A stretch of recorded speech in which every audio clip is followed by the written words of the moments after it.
Hello everybody, my name is Nemo and welcome back to another Magic video. So I think we're just gonna mix it up with the kind of decks that we're showing. So we'll do aggro deck, control kind of deck, or combo-ish or ramp kind of deck, and then another aggro deck, and then another more late game deck.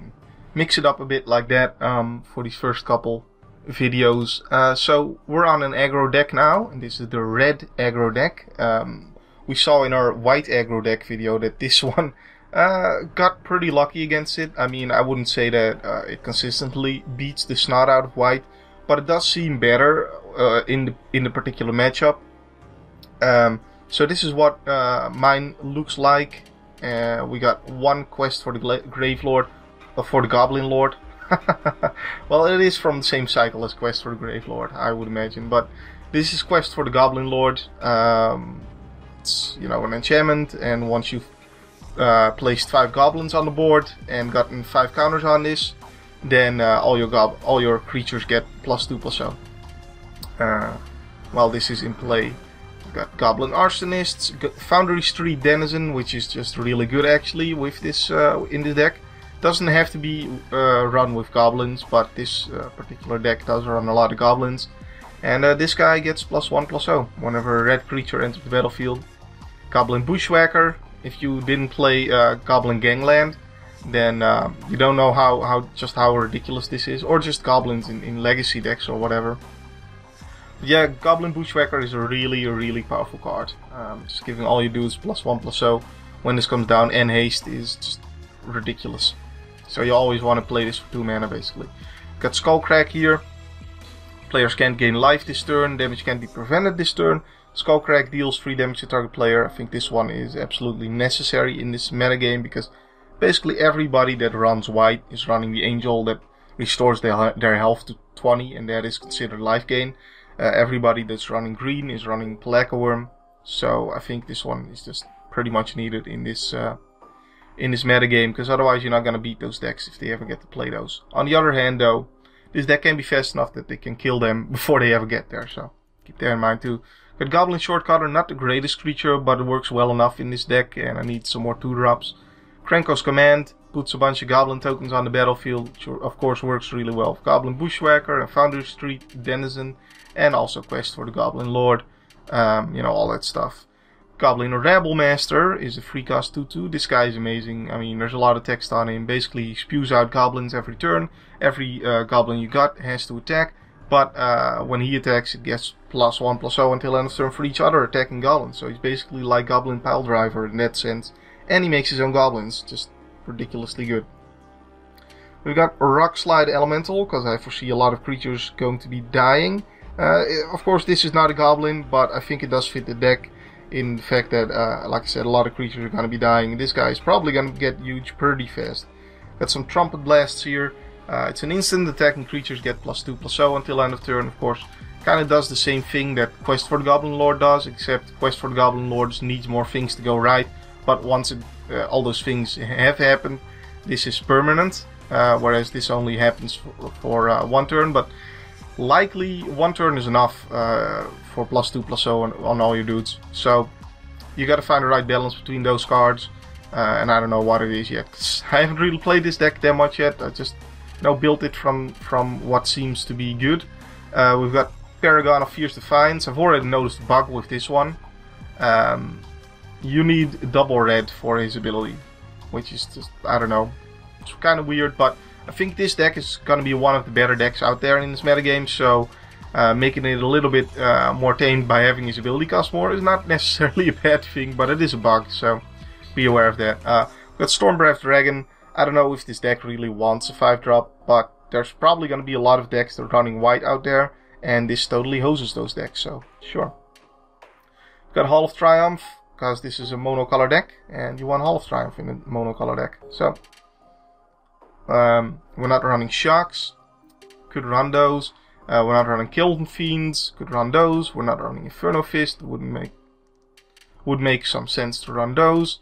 All kinds of stuff. You could run Gutter Snipe, you could run Raid Bombardment. I'm not running those. More Trumpet Blast. All sorts of stuff that could be run in this deck that I'm not running. But it is a fun... Oh, there's also one artifact. Does it not show the artifacts? Come on, show the artifacts. Let's get to the artifacts. I could have...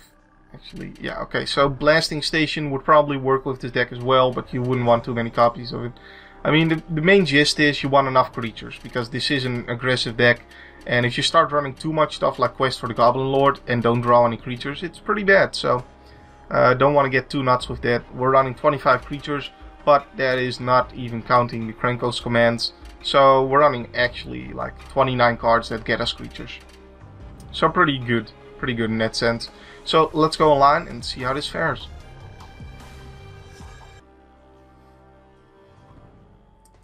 Alright, so we are in a game. I can't guarantee getting to 2 land, and I am holding a 5-mana dragon. So as much as I like having Hall of Triumph, I think I'll draw a new hand, because... so this thing, I get 1, 2, 3, and then probably this is going to spew out more goblins. So I'll probably be able to trigger this Quest for the Gravelord. And I think it's more important to drop this turn 1 than the Foundry Street Transition, just to make sure that I get to trigger it. So... let's do that and say go. GLHF. So as much, I mean, I'm not a huge fan of playing the simple aggro decks like this one, but at the same time, you know, you want to know what the format looks like, and I think currently the format mostly looks like decks that, you know, these aggro decks and decks that try to beat the aggro decks, and at the same time try to beat each other as well. I think we just drop both these Foundry Street Denizens here this turn, and say go here. So next turn I'll be dropping the Rabble Master. You too, thank you very much. Why thank you. So next turn the Rabble Master comes out. Of course this guy could block one of my guys. I'll have 2 dudes come on the board, so both these get +2/+0.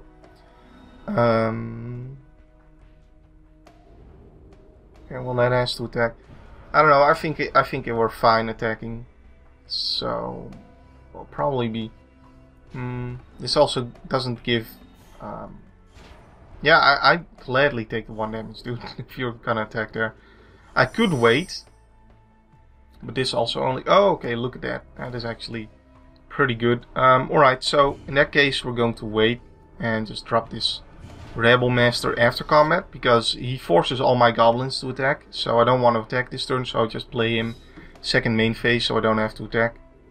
And then next turn we can drop Hall of Triumph and all my goblins will have some more toughness and won't die to this 1/1 at least. And the 2/1 will have to attack this turn, so I can just take that damage. It'll become a 3/2, but I'm fine with that. As long as it's not blocking, it's not going to be an issue.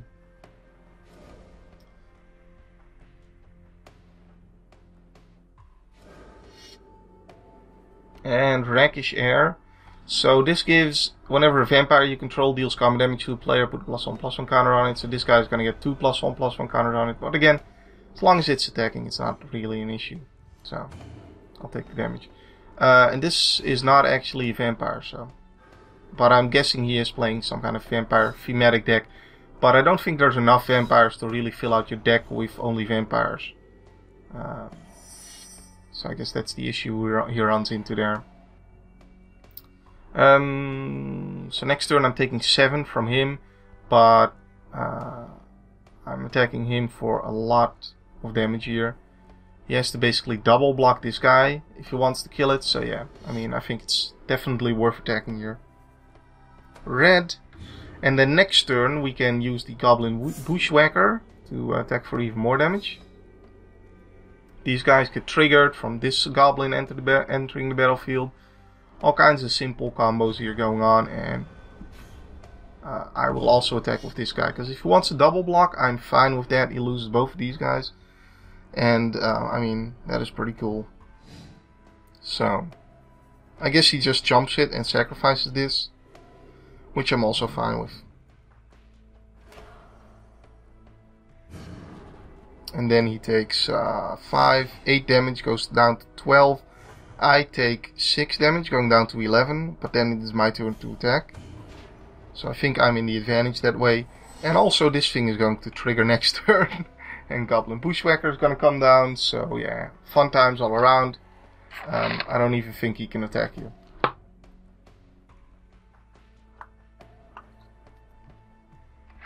He at the very least needs to have a creature to block the Goblin Rebel Master. But I mean, these will be attacking for 5 each. Yeah. I mean, these 3 already are lethal. If he only has a blocker for the Rebel Master. And this thing is coming down too, so he needs to have 3 blockers. And if he's attacking, which he has to do with that thing, then yeah, that is an issue. Yeah, I think, given that this Goblin deck exists, this card is a lot worse because you have to attack with it.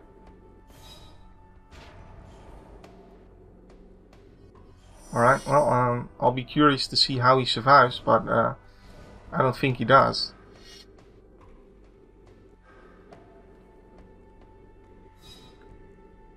Bam! Bam! Bam! Oh, actually, these 2 attack for 6. Jeez. Yeah, that is pretty nasty. This guy attacks for 10, or no, even more. Like, yeah, there's the quit. Look at this. Another Goblin spawn, so they're attacking for 7 even. And, yeah. I mean, I'm not even counting it right. It is so much damage. Look at that. Quick games with the Goblins.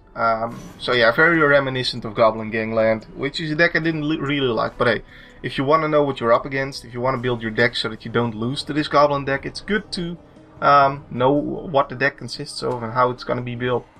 And how fast it's going to be. And I do think the metagame can build decks that withstand that one. Let's see here. Yeah, if I draw a land, this hand is fine. I mean, if I draw 2 lands in a row, this is ridiculous. So I'm running 23 lands, I think, with this. I think it's not worth the risk, though, because a lot of my hands are pretty good. This one is actually a bit on the weaker side, but we do have a Hall of Triumph and Trumpet Blast to hopefully seal the deal, so... Pixies of Pandemonium, and a land that actually is somewhat useful against my deck, because the 2 life may matter. Yeah, if he ever triggers this for 7, I assume he's in the advantage there. I'm not gonna play this Bushwhacker turn 1, because his main advantage is coming down for 2 mana, well, and doing what happened in the last game, as you saw, so I don't think I really need to explain that, since you just saw it happen. So this is a ramp deck of sorts. I expect there to be green mana now that he's played Iron Expedition. Yeah, I don't know. Let's see what happens. Let's just drop the Bushwhacker, even though it doesn't have a dude to block with. But given that I assume this is a ramp build, I assume you know, I need to be quick anyways, and just start dropping dudes. Start dropping dudes.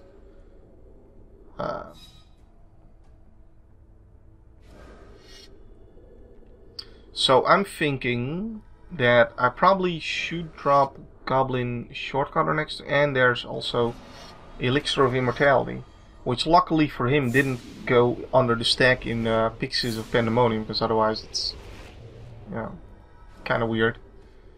Alright, well, this is interesting. I wonder, I assume if you're running Pixies, you should be running Warstorm Surge, so that would also mean running a red. I don't know, man. We'll see. Yeah, this is kind of awkward. I don't really want to drop Bushwhacker for 1 mana. Let's see, we dropped the Shortcutter, I know that much. And then make himself unable to block. Do I want to drop this Bushwhacker? I actually think I do, because I'm constrained for mana right now. And next turn I can either drop Hall of Triumph or Paragon of Fierce Defiance. So I kind of want to just take advantage of being able to drop that and come out swinging. He only has 1 more card in hand, so it's not very likely that he'll actually get to the 7 mana to trigger Pixies of Pandemonium. Just in case you forgot exactly what it does, I'll let you read it here, but yeah. Maybe this is a mill deck, who knows? Could be that he just uses Pixies of Pandemonium to mill me. I mean, that wouldn't be a horrible idea, I guess.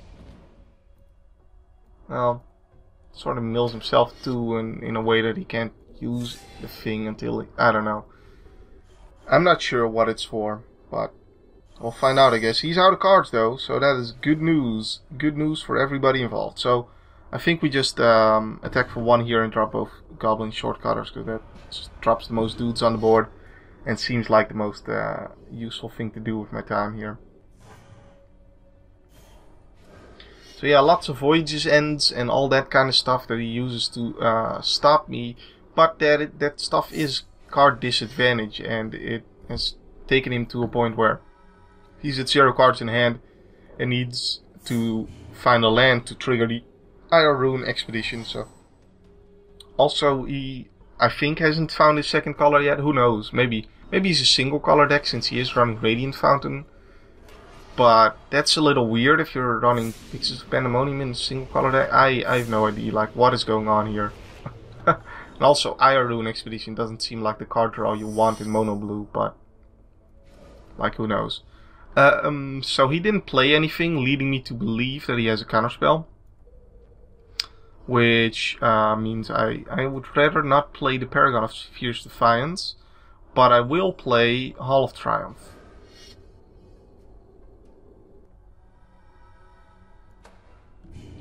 On the other hand, I mean, because I'd rather get the Hall of Triumph counter, that is.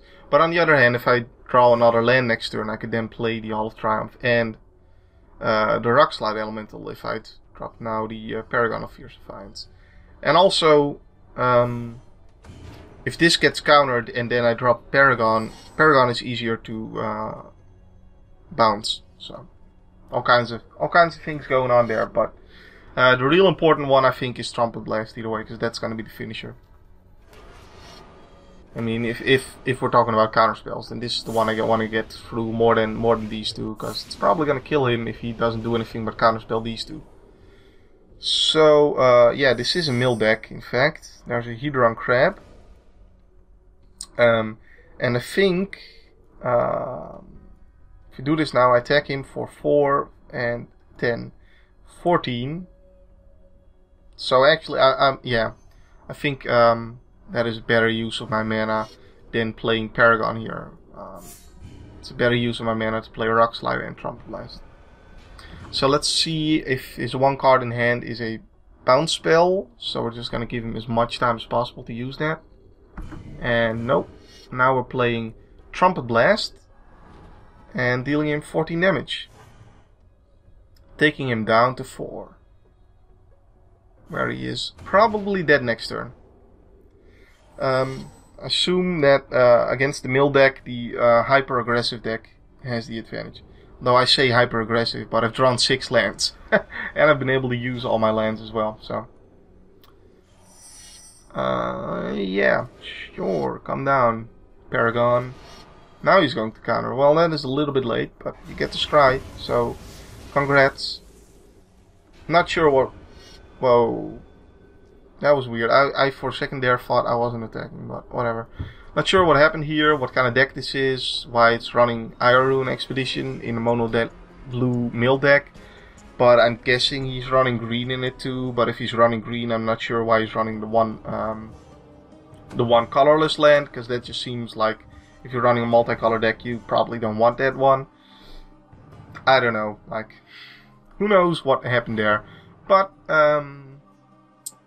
let's get into another game. Alright. Yep, we're keeping this. If we draw our 3rd land, we can play the Rebel Master in the Hall of Triumph and we should win. So I'm gonna keep this. And we just get to start with a quest for the grave for the Goblin Lord and a Goblin Shortcutter. Still used to talking about quest for the Grave Lord, because I like that card.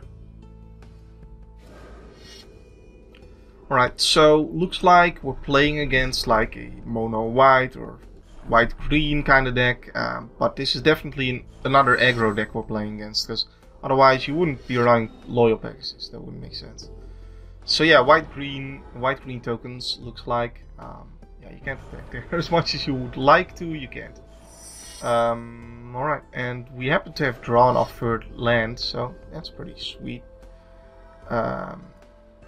Whatever, you don't get to block. Alright, go, go, go.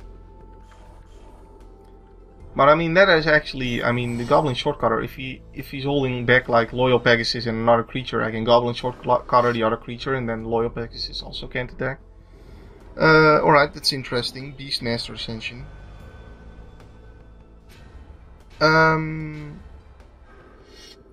Well, so he was on the play, and he has 3 counters on his Beastmaster Ascension. If he attacks next turn, he's gonna have 6 counters on it. Like, this is gonna trigger really fast, so I actually think that I have to be defending here, as much as I dislike it with this deck.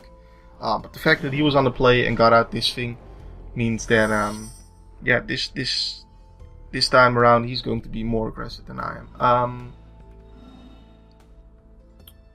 Yeah, I may as well play this pre-combat so that my Goblin gets to attack him. Because that is the one thing about playing this after combat, is that you don't get the one Goblin from the first turn you play him, but you know, oh well. Of course, next turn I can trigger the quest for the Gravelord. So that is a thing, although not if I play Hall of Triumph. That's just a reason not to play Hall of Triumph, right? If I draw a land, I can play Paragon of Fears. That is not a Goblin. That wouldn't trigger.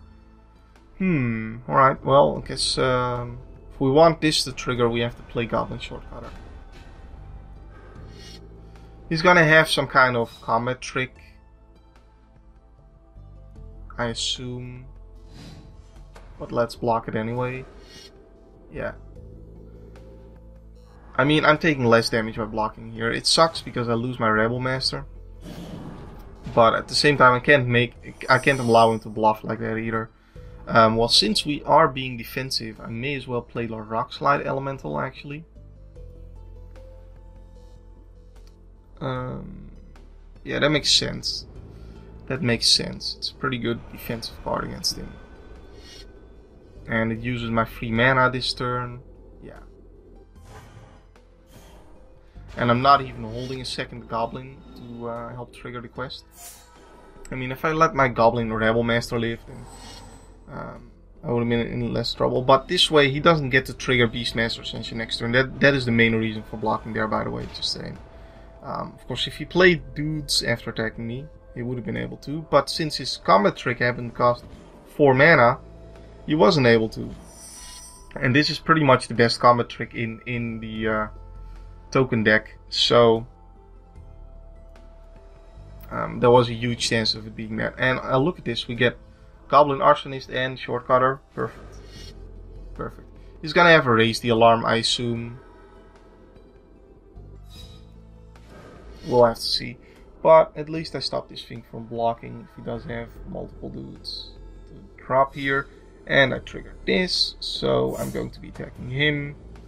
And yeah, just hoping that he doesn't have like 2 Raise the Alarms to go nuts with Beastmaster Ascension on me all of a sudden out of nowhere. Well, no Raise the Alarm to block, so though I'm not sure he would want to block. I mean, at least this doesn't give his dudes trample, you know, when it triggers. The one thing about Beastmaster Ascension is if you don't have enough dudes to trigger it, it does nothing. But I guess that's, you know, the case for most combat tricks. But this one, you need a lot of dudes to make it work. Although, you know, having said that, most of the time it should work in his deck. So we're not gonna drop the Paragon because it does the same thing as a Hall of Triumph, except I also get a dude out of it. Of course, if he has another Banisher Priest, I'd rather have dropped the Hall of Triumph. But hey, you can't win them all, right? He's going to be blocking the Shortcutter, I would assume. With this thing. Oh no, because he has to. Yeah. He would.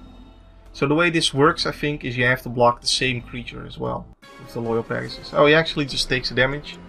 I wasn't even aware that I was bringing in lethal and he just took the damage because he gave up. Alright, well, looks like he had some bad draws, probably too many lands, wasn't able to trigger his Beastmaster Ascension. So yeah, that block pretty much saved me there and worked out for the best. Well, hope you guys enjoyed this video. I know Goblins is kind of frowned upon by myself and others, but you gotta know what you're up against, right? So, my name is Nemo. My name will still be Nemo. Next time. See you then.